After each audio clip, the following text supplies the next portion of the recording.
Hello and welcome everybody. Welcome to our next section, section 11 of part 2 of the workbook, A Course in Miracles. We are on lesson 321 today, but we have to first read through the segment on this time is what is creation. So I'm going to read through that now. Then we'll go through our lesson and we'll get into all the details about that next. Okay, here we go. So, what is creation? Creation is the sum of all God's thoughts, in number infinite and everywhere without all limit. Only love creates and only like itself. There was no time when all that is it created was not there, nor will there be a time when anything that it created suffers any loss. Forever and forever are God's thoughts exactly as they were and as they are, unchanged through time and after time is done. God's thoughts are given all the power that their own Creator has, for He would add to love by its extension. Thus His sons and daughters share in creation and must therefore share in power to create. What God has willed to be forever one will still be one when time is over, and will not be changed throughout the course of time, remaining as it was before the thought of time began. Creation is the opposite of all illusions, for creation is the truth. Creation is the holy sons and daughters of God, for in creation is His and her will, complete in every aspect, making every part container of the whole. Its oneness is forever guaranteed, inviolate, forever held within His holy will beyond all possibility of harm, of separation, imperfection, of any spot upon its sinlessness. We are creation, we the sons and daughters of God. We seem to be discreet and unaware of our eternal unity with Him. Yet back of all our doubts, past all our fears, there still is certainty. For love remains with all its thoughts, its sureness being theirs. God's memory is our holy minds, which know their oneness and their unity with their Creator. Let our function be only to let this memory return, only to let God's will be done on earth, only to be restored to sanity and to be but as God created us. Our Father calls to us, we hear His voice, and we forgive creation in the name of its Creator, holiness itself, whose holiness His own creation shares, whose holiness is still a part of us. Wow, there we go. What is creation? Creation is the sum of all God's thoughts in number, infinite, and everywhere without all limit. It's huge, isn't it, when you think of it, like in the way it describes. And we are that vastness. I think that's why it's such a... Creation is this ever-expanding energy that we are part of. And we have to remember we are part of it. It's not like we're separate, watching from the outskirts in this separate form. We're actually in it. We're the whole part of it. And that is what we know in our hearts, but our memory has kind of like forgotten. It's gone off into a world within the whole, but it thinks it's separate within the whole. And we are creation in that huge ball of magnificence. We are there within it. We move with it. It moves us. And when we can remember, we can bring back the memory of the truth, knowing the truth of who we are. Then the fears drop, the suffering drops, The happiness returns, the love returns, the peace returns, and we just move with the vastness of creation. That is when we just like, I can even feel it saying it, I can feel it.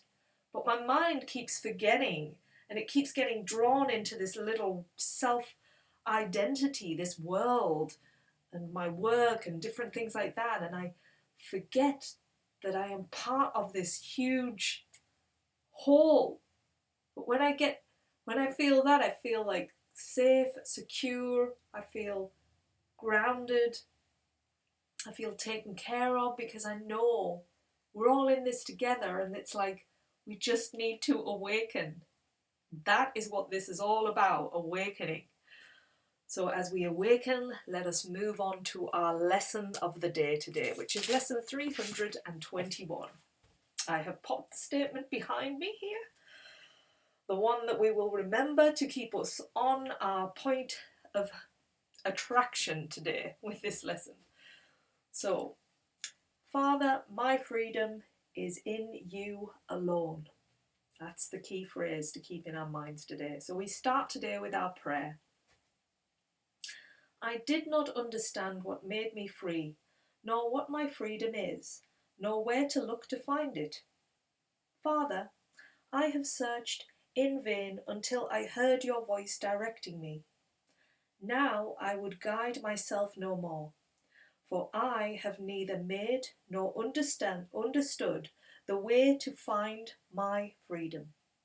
But I trust in you, you who endowed me with my freedom in your holy Son, daughter, will not to be lost to me.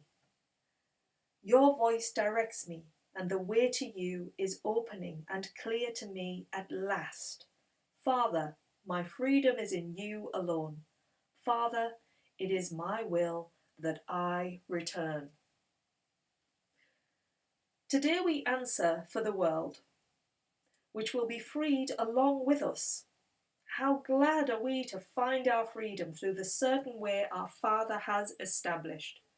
And how sure is all the world's salvation when we learn our freedom can be found in God alone.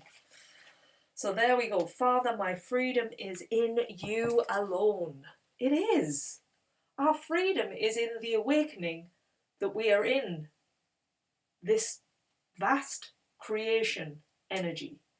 It's like we're asleep in it, thinking we're like on the outskirts in this slowly sort of, separate world, when really we are part of this whole. And when we wake up to that, it's like, whoo, we will feel the vastness of who we really are.